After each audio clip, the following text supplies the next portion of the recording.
Howdy, y'all. Asha Hawksworth here with another episode of Redneck Lesbian, the show that is responsible for literally thousands of emergency prayer sessions in northern Alabama alone. Now, sometimes I do a segment called Shit du jour. And God knows there's a lot of shit today. Texas. Authoritarianism. But instead, I'm going to discuss disability, which is related to my main topic today. My wife, Anna, is in a power chair. She was born with a disability right at the start because, frankly, she should have been born by a C-section. A birth accident resulted in cerebral palsy, which meant she was never able to walk. She could crawl, and she did lots of that. And she eventually got around on crutches, which were a pain in the ass, but also occasionally useful. Like the time in elementary school when a mean boy thought it was funny to trip her on those crutches.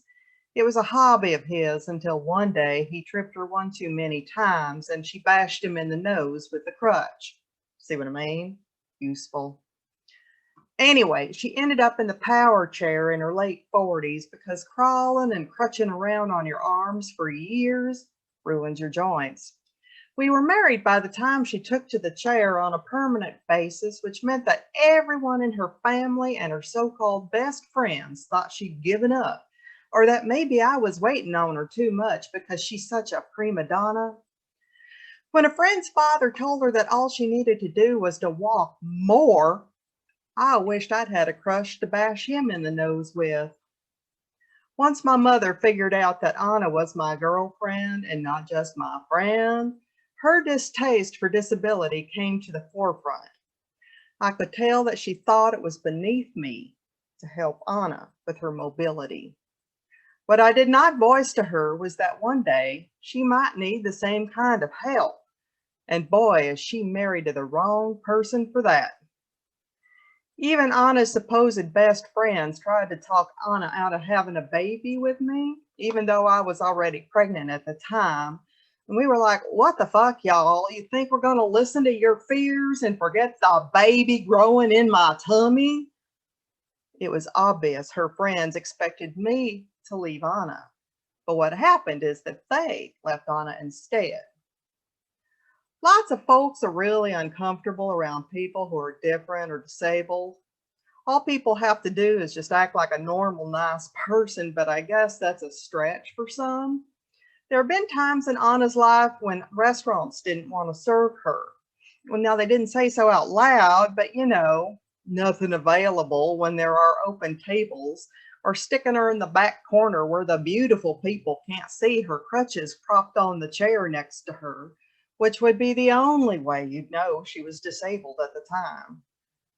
The Americans with Disabilities Act was signed in 1990, but there are still a lot of roadblocks for disabled people.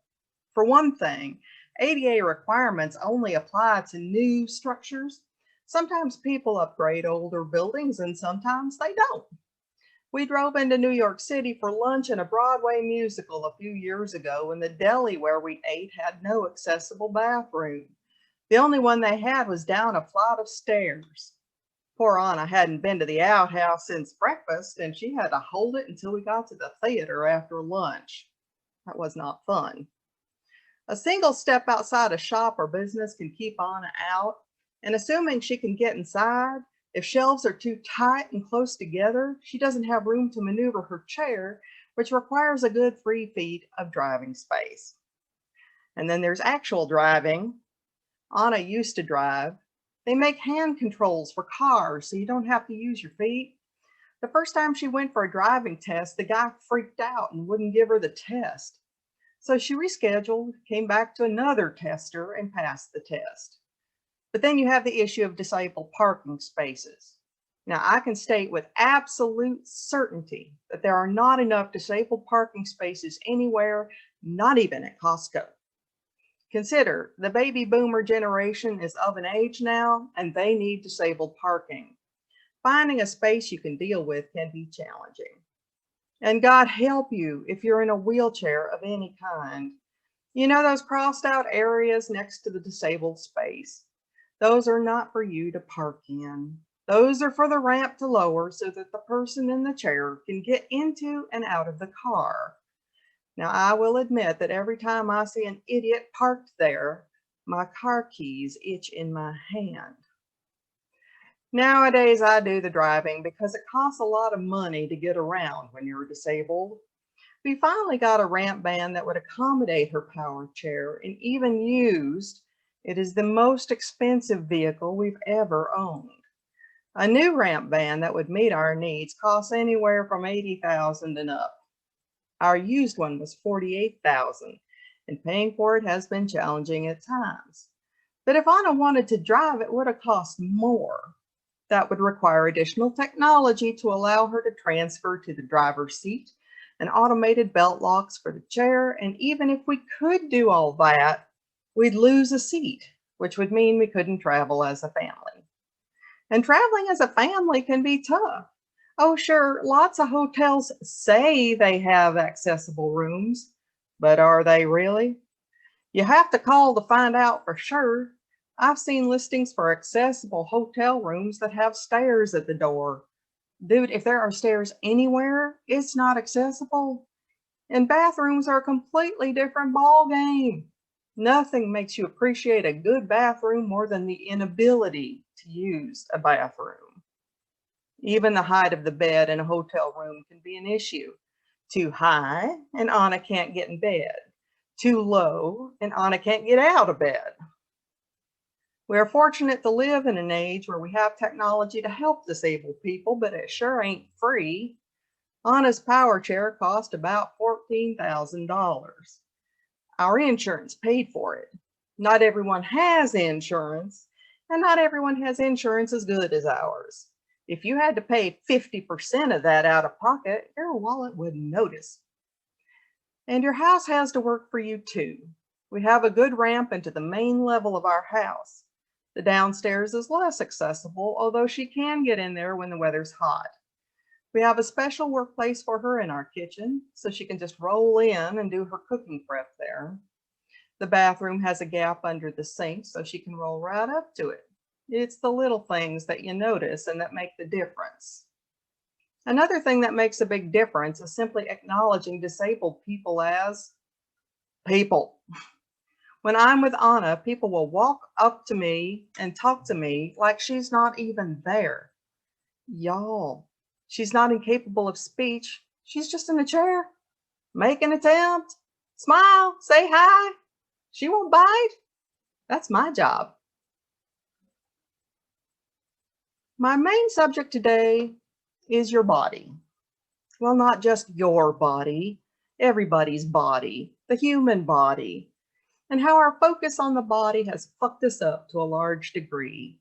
We think of ourselves as a body, not as a spirit inhabiting a car with low trade-in value, but as a body, and without this body to define us, we are lost. The body is so important that we have gender reveal parties, which sometimes kill people, but it's all in an effort to glorify that as yet unseen body of the baby.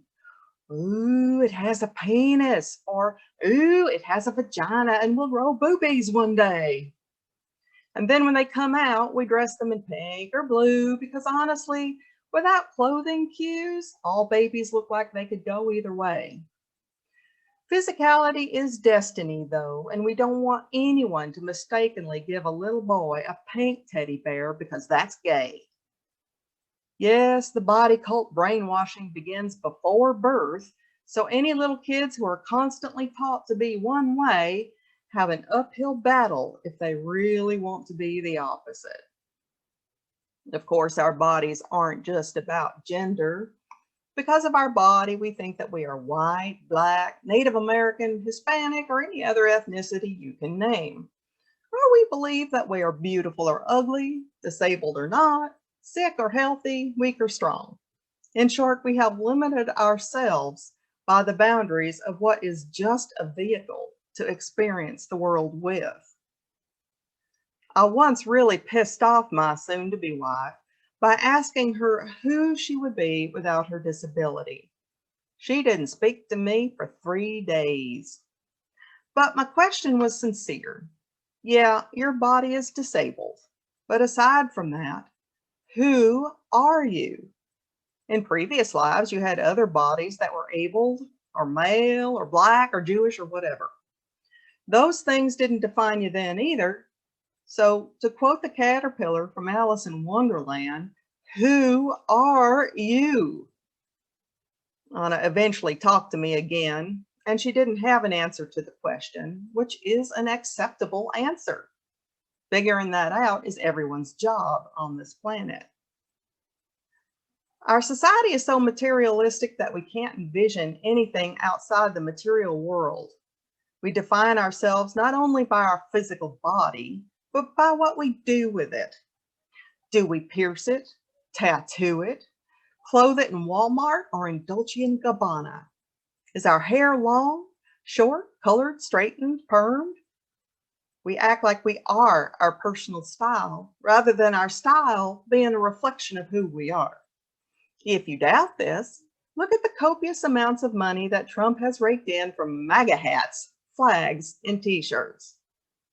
Political commodification is a simple extension of my team marketing, which encourages sports fans everywhere to pay for the privilege of promoting their team colors and logos on their bodies and in their homes. Of course, it is fun to decorate our bodies and play with it. I am not knocking that. I have a tattoo, pierced ears, and painted nails. But these are transitory markers and they are not me. You can tell that our physicality is bothersome for a lot of people because of the boxes some people create. For some people, anything outside of heterosexuality with traditional Western gender roles is unacceptable. Back in 1988, my boyfriend and I decided to cross-dress for a Halloween party. He wore a dress, heels, makeup, and hairspray.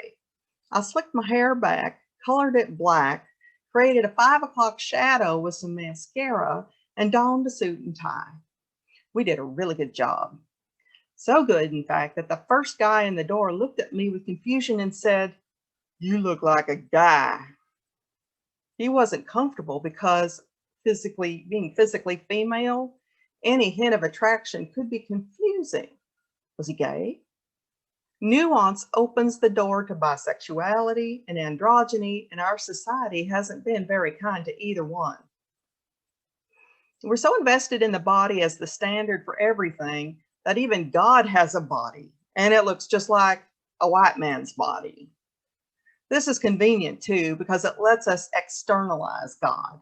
He's separate from us, not part of us, just like the medieval kings. We await his whims and temper tantrums with unease, and we have no power within ourselves. There has never been a better framework for oppressing mankind than this. That's probably why the evangelicals are so in love with what's on their birth certificates, particularly the men. Their penis has to be special. It has to be what makes them special, because God has one too. So any baby born with a penis should be in love with that penis and never want to give it up. Now, I'm not real clear what the evangelical women are clinging to in all this, since their God has made it clear that their vagina only has value when it's completely untouched or giving birth to babies conceived by the Lord on high. But you know, God did have a wife once. All of the old gods had wives, but along the way, some men decided that was inconvenient for them, so out she went, and the masculine impulse suddenly had the ability to create everything all by itself, or with a virgin's help anyway. Alas, the body dies, and like an old Chevy, it gets carted off to be burned or buried. Some people think that's all there is, and that in the end, they're a pile of dirt and ashes. But if you believe in the persistence of energy, that the body's driving intelligence simply moves on, then it becomes obvious that the body is not you. A car is not its driver, and thankfully, I'm not a slightly beat up RAV4. When I'm done with this body, I won't want it back. If I return to the material world, I'd like a newer model. Thank you very much. If you look at bodies with this perspective, that they're just cars that you're temporarily driving, then a lot of things immediately become ridiculous. First of all, racism. Hating a person because of the car they drive is silly. And what racists fail to realize is that next time around, that might be what their body looks like. Karma is a bitch, and I'm sure that many an asshole found themselves in precisely the kind of body that they belittled in previous lifetimes. This will be a bummer to people who hope to express their schadenfreude within the same lifetime as the offense, but patience is a virtue, as they say. Misogynists, too, will have their comeuppance eventually, so enjoy those dicks while you have them. But really, toxic men punish themselves now by shoving their femininity so tightly into a box that it takes copious amounts of anger to hold it in so they can avoid being called gay. Masculine and feminine energy are just two sides of the same coin, and everyone has it. Ignoring the bits you're ashamed of hasn't helped anyone, but it has hurt a lot of people. If you think about it, most crimes are committed because of physical bodies. Hate crimes against minorities, rape, murder, and domestic abuse of women, and pillaging the environment, the body of the earth, in order to extract short-term wealth. But as they say, at the end of the game, the king goes back in the box with the pawns. We're all the same at that point, bodiless, formless, and wondering what in the hell was so important in all the petty baggage we identified with while we were here. There are no Democrats or Republicans, Christians or Jews or atheists on the other side of this. All of that becomes meaningless trivia. The division in the United States right now is frankly ridiculous when seen from a higher perspective. When you think about it, the human body is the perfect disguise. Be not forgetful to entertain strangers, for thereby some have entertained angels unawares. Every body hosts a spiritual being. For all you know, it may host the reincarnated soul of Gilgamesh, Joan of Arc, or Jesus Christ, or an angel or some other being simply blending in at the moment. But whether you'd recognize them or not, each spirit is a reflection of you, the divine, in the physical world. If only we'd act like that. Thanks for listening. Please like, share, and subscribe. And check out my new comic strip on Instagram at 3bagsfulcomic. Take care. See you soon.